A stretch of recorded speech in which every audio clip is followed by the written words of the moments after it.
Muy bien, gloria al Señor.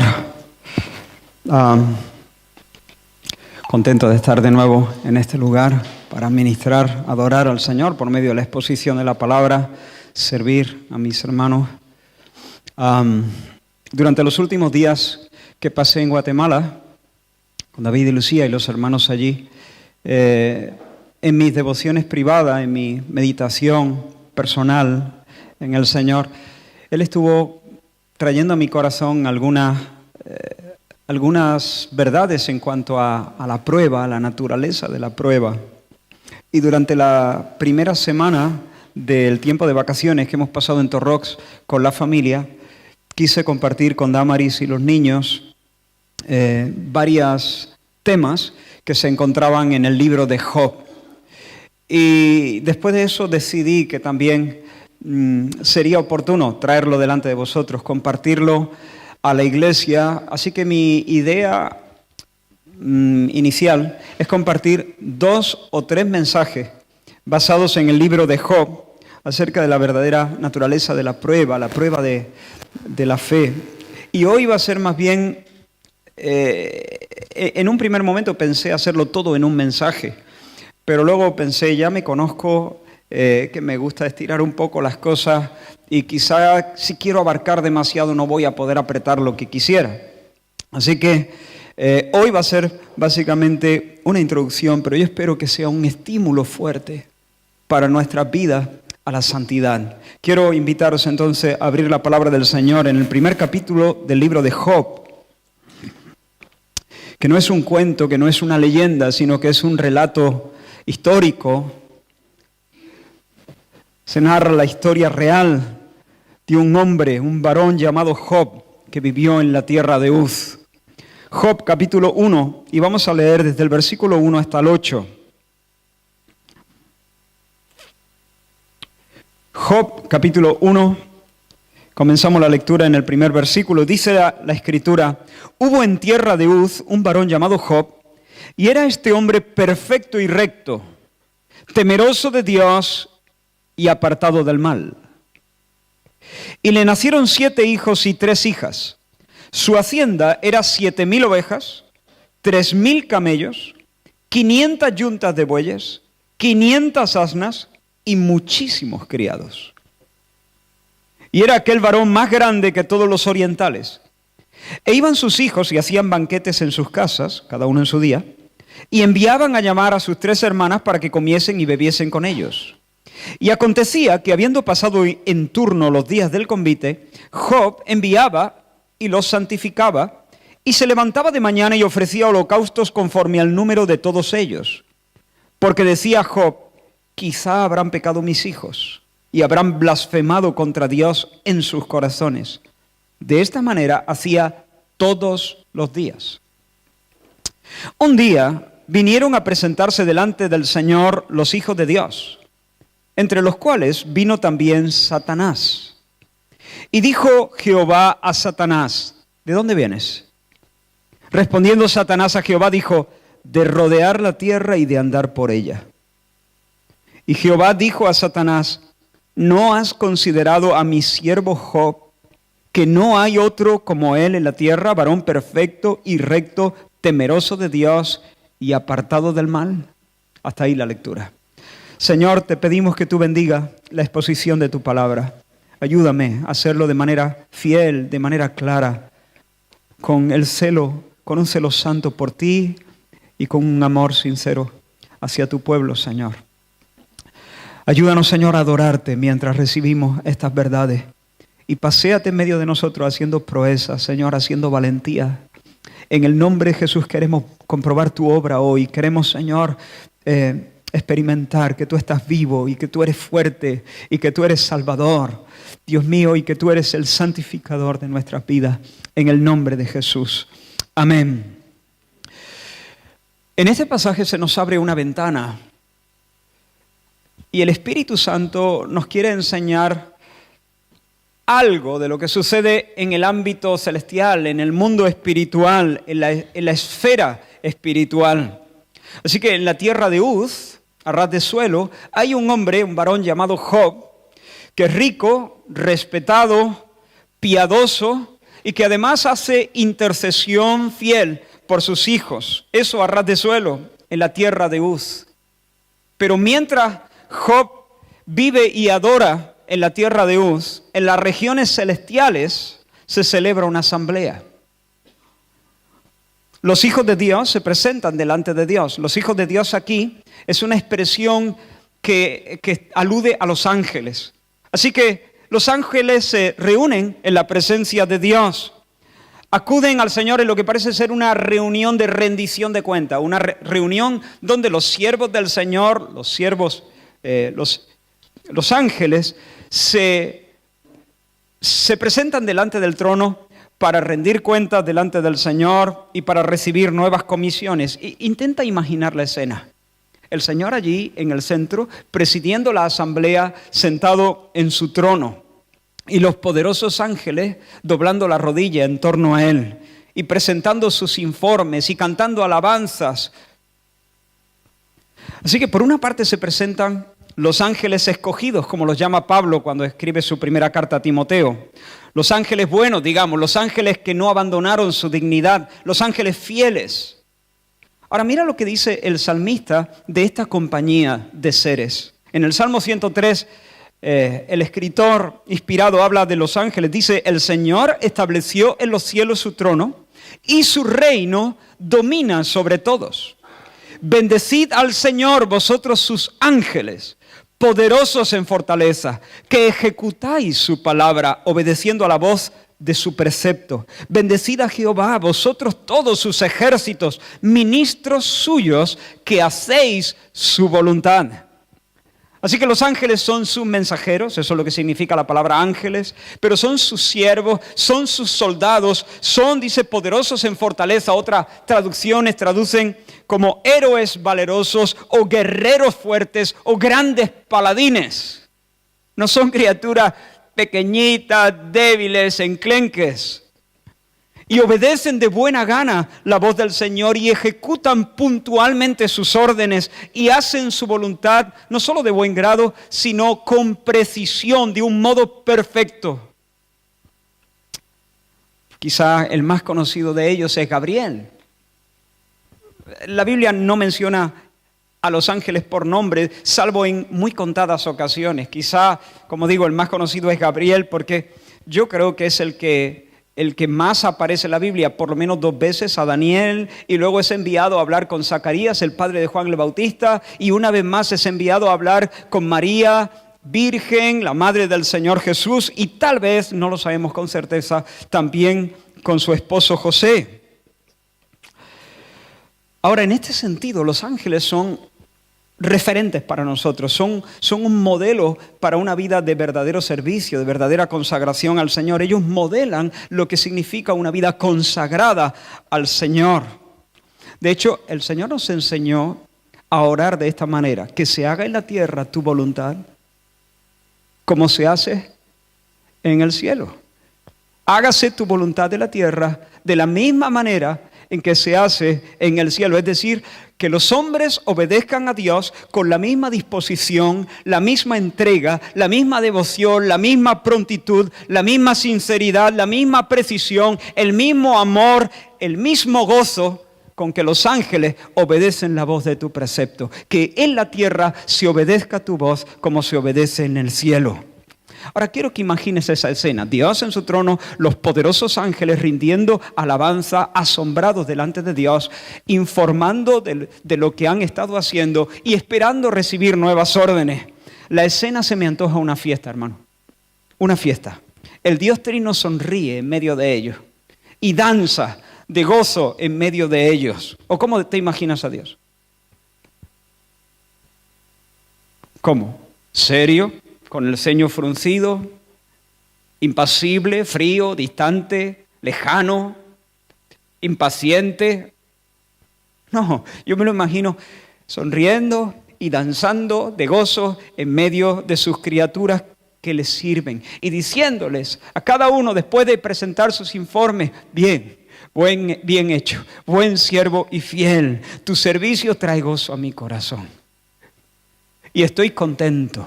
Y hay alegría estallando continuamente en mi corazón. Y quiero que por tu fidelidad tú también participes de esta alegría. Quiero que conozcas mi eterna alegría, que tengas una participación en esta vida abundante que hay en mi corazón desde la eternidad hasta la eternidad. Entra en el gozo de tu Señor. Bien hecho, buen siervo y fiel.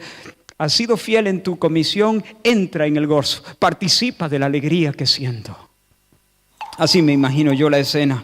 Y los ángeles miran todavía más absortos el rostro de Dios y una vez más son conscientes de la gracia tan grande que se les concede al ser llamados siervos del Señor. Ellos son criaturas. Qué bondad la de Dios de hacerles con las capacidades de entenderles, conocerles, relacionarse con Él y servirle. Qué bondad la de Dios al darles una participación en el desarrollo, en la implementación de su propósito eterno, de ser colaboradores de Dios en el cumplimiento de sus planes. Y los ángeles, tal vez, estoy usando mi imaginación, pero no creo que anda descaminada. Los ángeles extienden sus alas como diciendo, aquí estamos, Señor, heme aquí, envíame a mí. Dime, a la orden, Señor. Estoy presto, estoy deseando seguir a tu servicio, hacer las obras que tú me encomiendes. Ese es mi gozo, mi comida, es hacer la voluntad de mi Creador. Recuerda a los serafines, dice que tenían 6 alas, con 2 cubrían sus rostros, con 2 tapaban sus pies y con 2 volaban. ¿Para qué vuelan? Pues para estar prestos, para estar disponibles, para disponerse a hacer la voluntad perfecta del Señor. Pero no todo es fiesta en esta escena, ¿te has dado cuenta? No todo es amable, no todo es amable. El Señor de repente dirige su palabra a un ser deforme, a un ángel oscuro, a un ser siniestro llamado Satanás, que significa adversario, el enemigo, el que está en contra. Ahora, ¿qué hace Satanás en una reunión de esta naturaleza? ¿Puede Satanás estar en la presencia inmediata de Dios? ¿Puede estar Satanás donde está Dios en su trono? ¿Puede Satanás participar en una asamblea así? Hermano, no solo puede, debe hacerlo. Debe hacerlo. No solo puede, sino que debe estar ahí. Está obligado a presentarse y dar cuenta delante del Señor de sus maquinaciones y de sus andanzas. Claro que Satanás tiene que estar ahí. Él no quisiera que fuera así. Un día soñó con colocar en las alturas su trono. Un día soñó con ser Él, el Altísimo. Soñó con presidir Él esa asamblea y que fuera Él el que hiciera las preguntas. Pero muy a su pesar, de tiempo en tiempo, Él tiene que venir no a preguntar, sino a responder. A dar cuenta, a rendir cuenta de lo que hace, de cómo vive, de lo que está tramando, porque Él es una criatura subordinada al Señor. Tiene que responder a las preguntas del Rey de los Ángeles. ¿Me sigues hasta aquí? De nuevo digo, el Señor estableció en los cielos su trono y su reino domina sobre todos. El diablo no es un rival que está a la par de Dios, que se sienta sobre otro trono y que reina soberano en otro ámbito. No, el diablo no es soberano. El diablo es una criatura que tiene que rendir cuenta delante de un Dios que es absolutamente soberano. Ahora, Dios le pregunta entonces, le pide cuentas para que rinda cuentas de su economía. Bien, ¿de dónde vienes? Eso es lo que le pregunta Dios a Satanás. ¿Cuál es la respuesta? Respondiendo Satanás al Señor dijo, de rodear la tierra y de andar por ella. Ahora, esta no es una información inocente y digamos, objetiva. Satanás escupe esta respuesta lleno de odio y de rabia contra Dios. Y la escupe contra Dios como un desafío al Señor. Lo que Satanás está diciendo es, vengo de la tierra, vengo de recorrerla, vengo de poner las plantas de mis pies en cada uno de sus rincones, vengo de hacer la ronda en mis dominios. Cuando en la Biblia aparece alguien recorriendo un lugar, rodeándolo, pisándolo, paseando sobre él, básicamente se está transmitiendo la idea de tener posesión, tener autoridad, tener gobierno, tener dominio sobre eso. Así Jesús aparece en el libro de Apocalipsis paseando entre los candeleros que representan a su pueblo, a su iglesia. Básicamente lo que Satanás le dice: vengo de hacer la ronda por la tierra, por mis dominios. El cielo es tuyo, ¿estamos de acuerdo? Pero la tierra es mi finca. Los reinos del mundo me pertenecen a mí. Me paseo entre los hombres como un león se pasea en la sabana. Tú tienes estos ángeles dispuestos a servirte. Pero yo tengo reyes y tengo pueblos y tengo imperios enteros a mis pies. Aquí en esta esfera, en el cielo, rodeado de estos ángeles, ondea tu bandera sobre esta colina. Pero en la tierra, la bandera que ondea es la mía. Allí he puesto yo mi estandarte. En ese planeta azul que hiciste con tanto mimo y al que has ligado tu corazón, allí se hace lo que yo quiero. En el cielo tu voluntad, en la tierra la mía. Eso es básicamente lo que el diablo le está diciendo a Dios. Así que esa respuesta de Satanás pretende ser un golpe bajo, un zasca en la cara de Dios, calculado para aguarle la fiesta al Señor. Si el diablo acudió acompañado de algunos demonios subalternos, seguramente estos jalearon esa respuesta y miraron a Dios con una sonrisa diabólica, como diciendo: toma palo, ahí lo lleva Dios. ¿Ahora qué? Así que Satanás se pone gallito en medio de la asamblea, subiendo su mentón con soberbia. ¿De dónde vienes? Rinde cuenta. Vengo de mi finca la tierra, esa que amas tanto y en la cual reino yo. Y me puedo pasear por ella como cualquiera se puede pasear por su patio. ¿Te das cuenta? Mientras en la tierra de Uz un hombre vive y adora a Dios, ajeno a lo que está pasando en el cielo, en las regiones celestiales se ha trabado un combate. Hay una batalla en los cielos. Ahora, imagino la corte celestial, todos los ángeles mirando al Señor para ver cómo va a reaccionar ante esta provocación. Y lo cierto, hermanos, es que el mundo que un día fue hermoso, ahora está atestado, como dice Pablo en el capítulo 1 de Romanos, de toda injusticia y de fornicación y de perversidad, avaricia, maldad. Los hombres están llenos de envidia, homicidios, contiendas, engaños, malignidades. Quienes fueron diseñados para portar la imagen de Dios y adorarle, ahora son murmuradores, detractores, aborrecedores de Dios, injustos, soberbios, altivos, inventores de males, desobedientes a los padres, necios, desleales, sin afecto natural, implacables, sin misericordia. El mundo es una ciénaga. Eso no se puede poner en duda.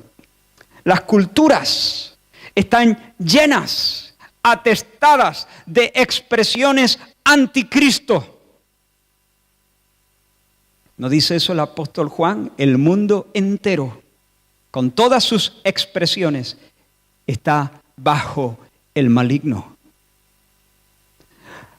Así que Dios conserva el cielo, pero por lo visto ha perdido la tierra. Pero el Señor toma la palabra y se dirige a su enemigo. ¿Y qué responde Dios a Satanás? ¿De dónde vienes? De rodear la tierra, de andar por ella como un rey sobre su dominio. ¿Y qué le dice Dios? ¿Y qué me dice de Job? ¿Y qué me dice de Job? Jehová dijo a Satanás: ¿no has considerado a mi siervo Job, que no hay otro como él en la tierra, varón perfecto y recto, temeroso de Dios y apartado del mal? Y ahora los que jalean son los ángeles.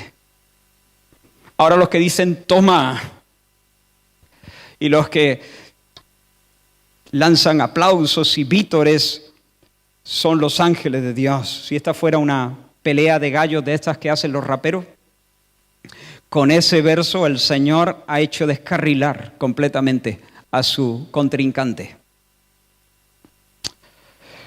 Sí, es verdad que Satanás engaña al mundo entero, como dice Juan en Apocalipsis capítulo 12, y que el mundo entero, como dice Juan en Primera de Juan, está bajo el maligno. Pero en medio de ese valle disfuncional y rebelde, el Señor siempre se reserva un resto, un remanente. Hay una compañía apartada, guardada, que puede decir, el mundo entero está bajo el maligno, pero nosotros no. Nosotros sabemos que somos de Dios. Sabemos que somos de Dios, dice Juan, y el mundo entero está bajo el maligno. Nosotros no, Él no es nuestro príncipe, nos preside Cristo, vivimos bajo otra bandera, bajo otro estandarte, somos de Él, por Él y para Él. ¿Recuerdas cuando el Señor visitó a Elías, que se había escondido en una cueva en el monte de Dios, Horeb? ¿Qué haces aquí, Elías? Señor, he sentido un vivo celo por ti. Se me parte el corazón viendo lo que está pasando. El mal está a punto de tragarse el último rayo de luz. Están persiguiendo a tus profetas y los han matado. Están ninguneando tu nombre y tu palabra. Se ríen, se burlan de tus caminos, de tus principios, de tus mandamientos. Solamente he quedado yo y están a punto de devorarme. Y si me sacan de la escena, el mal habrá triunfado completamente. ¿Recuerda? Lo he puesto con mis palabras, pero básicamente Elías está diciendo eso. Señor, estoy aquí,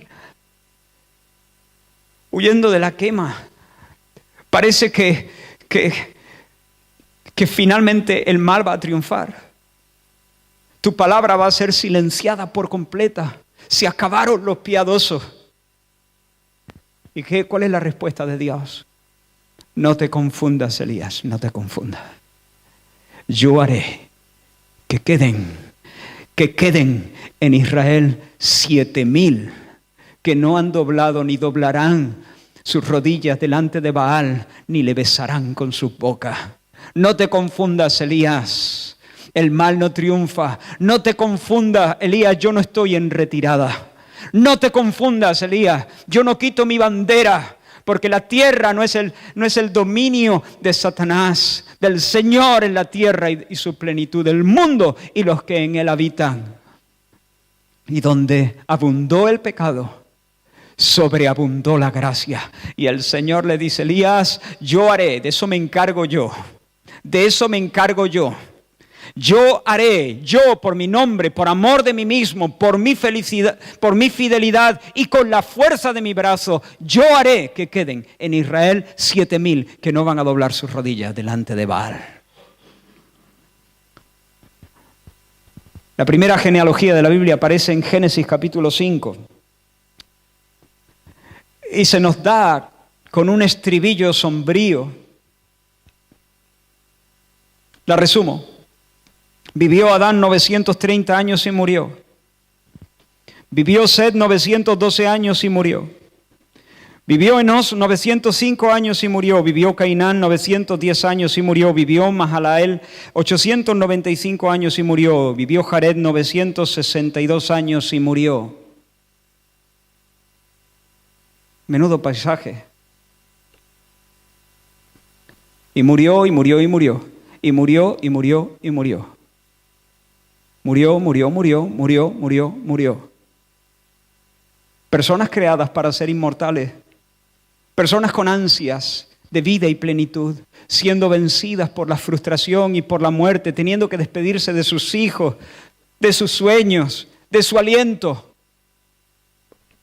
Pero de repente, en la 7ª generación, murió, murió, murió, murió, murió, murió.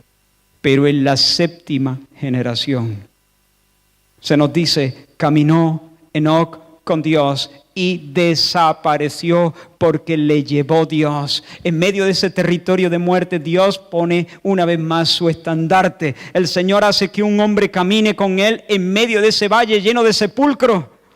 Y como una señal de gracia se lo lleva sin que la muerte lo alcance. Porque la misericordia triunfa sobre el juicio, porque la vida se traga a la muerte, porque el sepulcro no tiene la última palabra. Satanás cree que la tierra es su parcela, pero la respuesta de Dios es un gancho directo al mentón que el diablo ha subido con tanta soberbia. Menos humos, ¿a dónde vas? La vida de Job, hermanos, es el testimonio irrefutable de que Satanás no triunfa, de que Dios gobierna, de que siempre se reserva un resto para caminar con Él en la dinámica de una vida que vence la muerte, una vida diferente. Dios no ha quitado su estandarte de la tierra y de hecho las horas de las tinieblas están contadas. Las tinieblas están pasando, están huyendo. Quiero que consideremos un momento, unos minutos solamente, los rasgos destacados de este hombre de Dios, este hombre de un calibre excepcional. Se destaca 4 rasgos en nuestro texto. En primer lugar, bueno, no los voy a citar en el orden en que aparecen. He cambiado un poco el orden. Se nos dice que Job era recto, un hombre recto. ¿Qué significa eso? Justo en sus tratos con los demás, correcto en su conducta. Se conducía de manera buena, de manera correcta. Era un hombre intachable en su forma de proceder. Cuando en el capítulo 31 él hace defensa de su integridad, él dice, y voy a leer varios versículos sueltos, no hace falta que los busquéis. Él dice, hice pacto con mis ojos. ¿Cómo pues había yo de mirar a una virgen? Yo no he estado mirando a mujeres que no son la mía. Hice un pacto con mis ojos. Mis 2 ojos iban a ser para mi esposa y solo para mi esposa. Y en su trato con las mujeres, un hombre recto, con una conducta intachable. Él dice, si fue mi corazón engañado acerca de mujer, si estuve acechando a la puerta de mi prójimo, es decir, para conquistar a una mujer que no era suya, sino de otro, que muela para otro mi mujer y sobre ella otros se encorven. Que otros se lleven a mi mujer a la cama, está diciendo. Pero él lo dice con confianza porque él nunca hizo eso con la mujer de nadie. Él tenía ojos limpios, había hecho un pacto en su corazón. Otro texto, él dice, nunca he andado con mentira, ni me he afanado en engañar a los demás. Otro, si estorbé el contento de los pobres, e hice desfallecer a los ojos de la viuda, si comí mi bocado solo y no comió de él el huérfano, si he visto que pereciera alguno sin vestido, si alcé contra el huérfano mi mano, que mi espalda se caiga de mi hombro y el hueso de mi brazo se rompa. Un hombre que no solamente es puro en su mirada y en su corazón hacia el sexo contrario, sino un hombre que es sensible ante el dolor de los más débiles, misericordioso en su trato con otros. No se aprovechó de los débiles y no fue impasible o frío o distante ante el sufrimiento de los que le rodeaban. Nunca se dio a engañar, a mentir, a hacer trampas, a defraudar, a tomar algo que no le pertenecía. Otro, no he puesto en el oro mi confianza. Mira que tenía. ¿Te has fijado en su hacienda? Es escandalosa. Es increíble. Era riquísimo, el más grande de todos los orientales. Y sin embargo, él siempre pensó del oro como hay que pensar del oro. Nunca puso en el oro su confianza. Dicen, no he puesto en el oro mi confianza, ni he exclamado, tú eres mi apoyo. No se sentía seguro por tener mucha finca, hacienda, criados, camellos. Hoy lo podríamos traducir como eso, casa, coche, piso, acciones, dinero en el banco, empresas, empleados. Otro, ¿acaso me alegré de la mala suerte de mi enemigo? ¿Acaso me sentí feliz por la desgracia que lo afectaba? No he permitido que mi lengua pecara deseándole la muerte como una maldición. Hasta con sus enemigos Él se comportó correctamente. No les deseó mal, no les deseó la muerte ni ninguna cosa mala. Él guardó su corazón de venganza, de rencores. Un hombre recto, con una conducta intachable. Pero se nos dice también que era perfecto, perfecto. Se nos describe no solamente como un hombre que se porta bien, sino como alguien perfecto. Ahora, esta palabra no quiere decir que Job era impecable, sin tacha alguna, sin tara. No, lo que implica es que Job era íntegro, sin doblez, honrado. Así que no solo hace lo correcto, sino que en el santuario de su corazón ama lo correcto. Son dos cosas distintas. Uno puede hacer lo correcto sin amar lo correcto. Uno puede hacer lo correcto por miedo a que lo castiguen. Pero si no hubiese el peligro de que lo pillaran o que lo castigaran, no lo haría porque preferiría hacer otra cosa. Metería la mano en el bolsillo de aquel, o diría esta mentira, o traicionaría su pacto matrimonial o lo que sea. Pero no lo hace porque por su reputación, por el miedo a las consecuencias, por lo que sea. Pero Job no solamente se porta bien, sino que ama el bien. Es íntegro en el santuario íntimo de su alma. Ama la verdad en lo íntimo, como dice el salmista. De hecho, se porta bien porque es íntegro. Se porta bien ante otros porque es íntegro cuando nadie le ve. Su buena conducta no es una pose para la foto, sino la expresión natural de su condición moral interna. En el capítulo 31 también Job dice: péseme Dios en balanzas de justicia.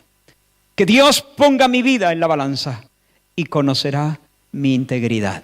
No mi perfección absoluta, pero sí mi integridad. Soy sincero, soy honrado, soy de una pieza. No hay trampa, no hay cartón.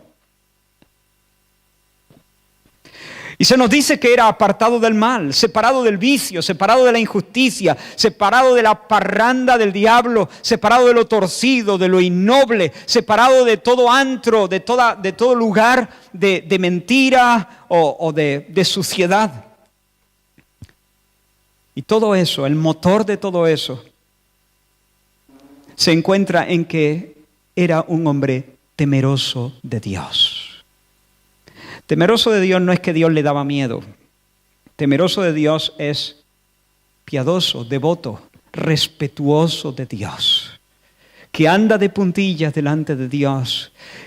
Que Dios es su asombro.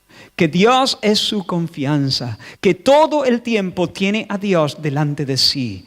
Que todo lo filtra, que todo lo hace pasar en la presencia de Dios, que presenta a Dios sus caminos y vive delante de Él.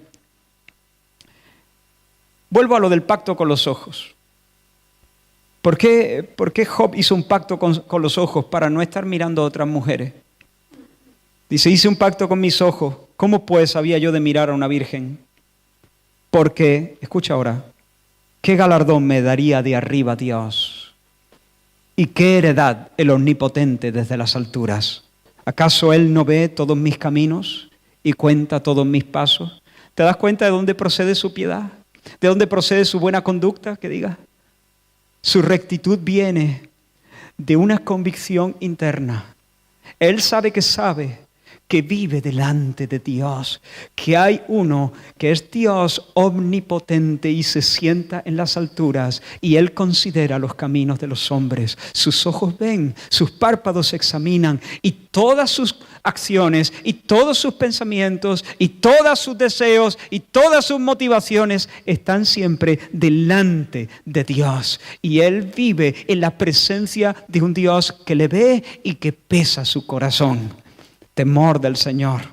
O por ejemplo en Job 31 también: si he mirado al sol cuando resplandecía, y aquí está hablando de costumbres idolátricas de su tiempo. La gente adoraba al sol o adoraba a la luna y entraba en sus templos y besaban a los dioses, tirándole besitos con la mano. Dice, si he mirado al sol cuando resplandecía, o a la luna cuando iba hermosa, y mi corazón se engañó en secreto, y mi boca besó mi mano.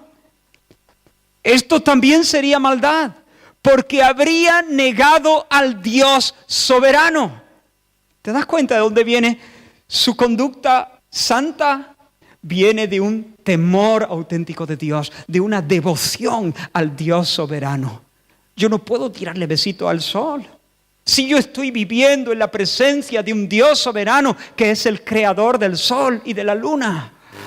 Yo vivo delante de Dios y si yo pongo mi corazón en el oro o en el sol o en aquel Dios o en aquel otro, yo estaría pecando y haciendo maldad contra el único que merece toda la adoración y todos los besos. Así que Job, un hombre recto, un hombre íntegro, un hombre apartado del mal, un hombre temeroso de Dios. Y el texto nos da un detalle adicional. Un detalle adicional que nos deja ver la forma en que Job se movía con un celo por la gloria de Dios que ardía en su pecho, por el nombre santo del Señor. Y la manera en que él asume su compromiso, con la seriedad que él asume su compromiso por el bienestar espiritual de las personas que Dios ha puesto bajo su influencia. Dice que cada día presentaba holocaustos por cada uno de sus hijos, que por cierto no eran pocos. Tenía hijos, 7 hijos, 3 hijas. Y este hombre todos los días presentaba holocaustos por ellos, por si acaso los hijos hubieran blasfemado el nombre de Dios en sus corazones. En sus bocas tal vez no, porque los chicos estarían bien educados, pero tal vez sus corazones, sus pensamientos, sus motivaciones más secretas, quién sabe. Así que este hombre todos los días presentaba holocaustos en favor de sus hijos. Ahora, yo supongo que este hombre querría que sus hijos estuvieran rebosantes de salud, que fueran prósperos en sus negocios, que tuvieran buenas casas bien orientadas, cómodas para vivir y recrearse, que sus viñas dieran su mosto en su tiempo al 100%, que estuvieran rodeados de amigos y de familiares que los quisieran muchísimo. Pero su deseo más caro, el principal deseo del corazón de Job, era que sus hijos honrasen a Dios y le amaran. Y el temor más grande de este hombre es que en sus corazones ellos se apartasen de él. Que tal vez siguieran siendo religiosos, pero que sus corazones se alejasen de Dios, dejaran de amarle y dejaran de servirle realmente. Y por eso, todos los días, y especialmente detrás de algunas celebraciones especiales, donde ellos banqueteaban, unas veces en la casa de uno, otras veces en la casa de otro. Por cierto, se pasarían la mitad del año de banquete en banquete. No quiere decir que eso sea malo, pero en esos días especiales, en esas fechas tan señaladas, Job hacía holocaustos e intercesiones especiales. Todos los días y algunas veces de manera especial. Una pregunta, ¿cuántos holocaustos habrá ofrecido Job en su vida? A lo largo de los años, día tras día. Y en estas ocasiones especiales, más todavía. Otra pregunta, ¿cuánto dinero cuesta todo eso? Otra pregunta, ¿cuánto tiempo se invierte en hacer eso? Hermano, nosotros invertimos dinero y tiempo en aquellas cosas que verdaderamente valoramos. Alguien pudiera invertir bastante tiempo y bastante dinero eventualmente en una cosa que no ocupa el centro de sus intereses, una cosa que no le importa demasiado, pero bueno, lo hace una vez o dos. Pero nadie puede mantenerse haciendo eso, invirtiendo tiempo y dinero en algo que realmente no ocupa el centro de su corazón. Porque antes o después lo va a dejar y su agenda va a desvelar cuál es su verdadera escala de valores y de preocupaciones. Pero Job, dice la Escritura, que se entregaba a la intercesión día tras día, año tras año, un año y otro año y otro año. Fíjate que la prosperidad que Dios le dio no encanijó su alma. Su hacienda, sus riquezas nunca ocuparon el centro de sus afectos. Tenía metido en sus huesos el deseo de que Dios fuese muy honrado, muy amado, muy respetado, de que nadie, y mucho menos sus hijos, blasfemaran y se apartaran del Señor. Y tenía también muy metido en sus huesos el deseo de que todos sus hijos fueran parte de la compañía de los adoradores de Dios. Ahora regresemos al cielo, a la asamblea de ángeles. Dios en su trono, los poderosos ángeles en torno a Él. Ahora, yo imagino a Dios pronunciando el nombre de Job con mucho cariño y con mucho deleite, ¿no? Cuando Él dice, ¿has visto a mi siervo Job? ¿Cómo pronuncia Dios el nombre de Job? Yo imagino que lo hace con mucho cariño y con mucho deleite. Dios recibe gloria cuando el ángel Gabriel le sirve con devoción inmaculada. Pero hermanos, se me antoja que hay una gloria muy singular que el Señor recibe cuando un pecador rescatado vive en medio de una generación maligna y perversa, como dice el apóstol Pablo, capitaneada por el príncipe de este mundo, y vive de una manera sencilla e irreprensible, como un hijo de Dios sin mancha, resplandeciendo como una estrella en la oscuridad de la presente noche moral. Cuando un hombre o una mujer pueden vivir de forma piadosa en medio de este manicomio, Dios recibe una gloria muy singular. Intenta captar, hermano, la satisfacción en el corazón divino cuando Él dice, ¿has reparado en mi siervo Job? Intenta captar la satisfacción en el corazón de Dios, el placer en el corazón de Dios, la alegría en el corazón de Dios. Cuando Él dice, hey, Satanás, ¿has considerado su vida? ¿Qué me dice de su oración? ¿Qué me dice de su trato con sus empleados? ¿Ha visto su trato con las chicas? ¿Has visto cómo usa internet? ¿Le has visto hacer negocios? ¿Qué me dice de lo que piensa del dinero y de la fama? ¿Has considerado a mi siervo Job, que no hay otro como él en la tierra, varón perfecto y recto, temeroso de Dios y apartado del mal? Hermanos, yo imagino una fiesta en el corazón de Dios al decir esas palabras. Si nosotros sentimos una alegría difícil de describir cuando vemos a alguno de nuestros hijos conducirse de manera noble y honrada, hermanos, no podemos calibrar el placer de Dios al decir estas palabras. ¿Has visto a mi siervo Job? ¿Tú has visto cómo mira a las chicas del pueblo?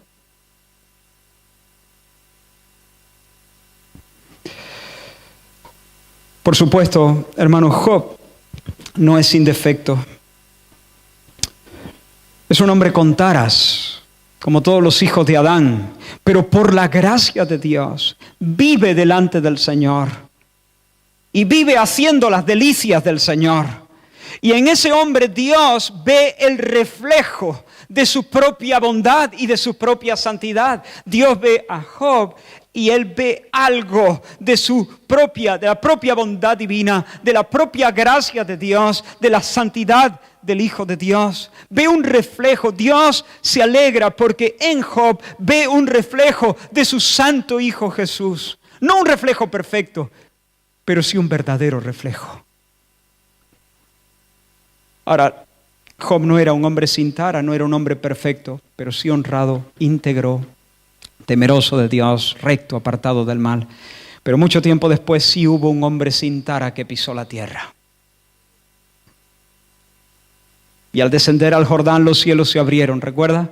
Y el Padre lo dijo con una alegría insondable, inigualable. Padre dijo estas palabras con una alegría que ni siquiera en 1.000.000 de eternidades nosotros podremos empezar a calibrar. Este es mi Hijo amado, en quien tengo placer, encuentro contentamiento, me deleito, hace las delicias de mi corazón. Él es el hombre recto, Él es el hombre perfecto, Él es el siervo temeroso de Dios, Él es el siervo apartado del mal. Y hermanos, ahora cada vez que el diablo levanta el mentón y presume de tener las riendas en la tierra, Dios le dice: ¿has visto a mi siervo Jesús? Porque Él no solamente es el Hijo eterno de Dios, Él es el Hijo del hombre y como hombre ha vivido una vida perfecta en esta tierra. Pero, en base a este deleite que el Padre tiene en su Hijo, y ahora no quiero que os perdáis, estamos llegando al final, pero no quiero que os perdáis. En base a este deleite verdadero que Dios tiene en su Hijo, el Padre también se complace en todos los que pertenecen a Jesús, en todos los que son revestidos de la justicia de Jesús y en todos los que siguen las pisadas de Jesús, los que siguen las pisadas de Jesús. Quiero leerte varios textos, 2 en el libro de los Salmos, 2 en el libro de Proverbios. El Salmo 147 dice: el Señor no se deleita en la fuerza del caballo, ni se complace en la agilidad del hombre. Muchas de las cosas que arrancan las ovaciones en este mundo, al Señor ni fu ni fa. Le traen sin cuidado. Se complace el Señor en los que le temen y en los que esperan en su misericordia. ¿Qué dice el Señor cuando ve a una persona que le teme, que le respeta, le reverencia, camina respetuosamente delante de Él, y cuando ve que esa persona espera en su misericordia, mira su mano como los siervos miran la mano de sus señores? ¿Qué sucede en el corazón de Dios? ¿Qué hay en el corazón de Dios? Placer. Se complace el Señor, deleite, alegría en el corazón de Dios. Salmo 149, porque el Señor tiene contentamiento en su pueblo. Hermoseará a los humildes con la salvación. Proverbios 11:20, abominación son al Señor los perversos de corazón. Los aborrece su corazón. Pero los perfectos de camino, los íntegros, le son agradables. Le son agradables al Señor. Proverbios 15, el sacrificio o la ofrenda de los impíos es abominación al Señor. El Señor la rechaza con un rechazo divino. Pero la oración de los rectos, de los que viven correctamente, de los que guardan su palabra, es su gozo. Escucha esa frase otra vez. Espero que te impresione, honestamente, porque es impresionante. El Señor le da asco el sacrificio de los impíos. No lo puede tolerar, le da náusea. Pero cuando una persona que vive como Dios manda ora, esa oración es su gozo. Nosotros somos hechos del polvo, hermanos. Pero Dios sopló aliento de vida en nosotros. Y resulta que criaturas tan pequeñitas y tan débiles y tan dependientes como nosotros, tenemos la capacidad de traer gozo en este mismo momento. Mientras tú estás escuchando esta predicación, mientras yo estoy hablando, tenemos la posibilidad verdadera de traer verdadero gozo al corazón de Dios. Y esto es algo impresionante. Él se deleita, se complace en los que le temen. Él tiene contentamiento en su pueblo. Los que andan en integridad le son agradables y se goza en la oración de los suyos. Hermanos, detrás de tus luchas y de tus tentaciones hay una realidad espiritual en los cielos. Hay una batalla detrás de tus batallas. Aquí a ras de suelo, en la tierra de Córdoba, El diablo lanza su desafío constante contra el Señor. Presume de haber arruinado la obra de Dios en la tierra y de haber puesto bajo su yugo a aquellos que fueron hechos para portar la imagen de Dios. El diablo hace la ronda a esta ciudad y se pasea por Córdoba dándose aires. Y Job está muerto, su cuerpo yace bajo la tierra en algún lugar y su alma contempla a Dios y se deleita en Él, en el cielo, esperando la resurrección de su cuerpo. Job ya no está. Y el diablo hace la ronda y cuando lleguen estas asambleas de tiempo en tiempo, seguramente él vuelve necio de él, echando espuma por la boca. Estoy hablando en figura porque es un espíritu, lógicamente, lleno de odio, de rabia contra Dios. Vuelve a decir, de rodear la ciudad, de pasearme en ella. ¿Cuál será el nombre que el Señor pronuncie en la próxima asamblea celestial junto al nombre de su Hijo Jesús? ¿Me estoy explicando? Podrá decir, ¿has visto a mi siervo Israel? ¿Podrá decirlo? Podrá decir, ¿has visto a mi siervo? Pon tu nombre. ¿Eres parte de ese remanente santo? ¿Eres uno de los que por la gracia de Dios traes contentamiento, placer, gozo, deleite al corazón del Señor? Hermano, quiero preguntarte, ¿acaso esto no es un fortísimo estímulo para la santidad?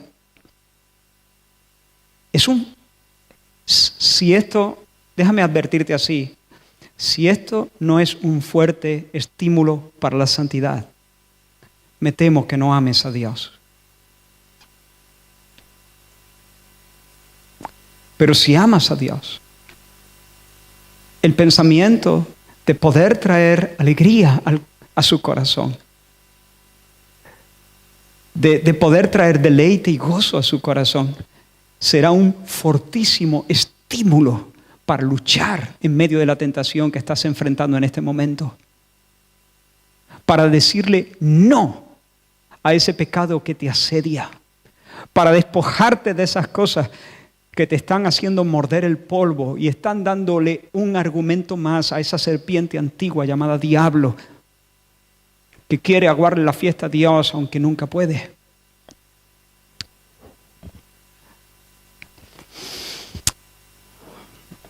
El Señor le dijo a Abraham lo que ahora quiero terminar diciendo a cada uno. Abraham, yo soy el Todopoderoso. Yo soy el Shaddai. Anda delante de mí y sé perfecto. Anda en mi temor y sé íntegro. De una pieza, hijo. Anda en mi temor. Confía en mí. Piensa en mí. Camina bajo mi mirada.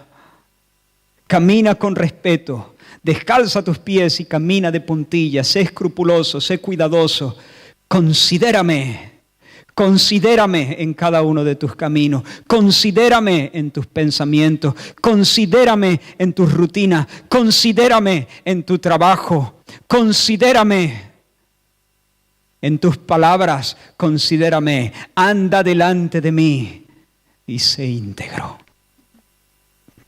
Integridad, rectitud, temor de Dios, separación del mal. Y tal vez haya personas aquí que tienen que salir de algo, que tienen que separarse de algo, que tienen que cortar con algo. Yo te animo a hacerlo en el nombre del Señor.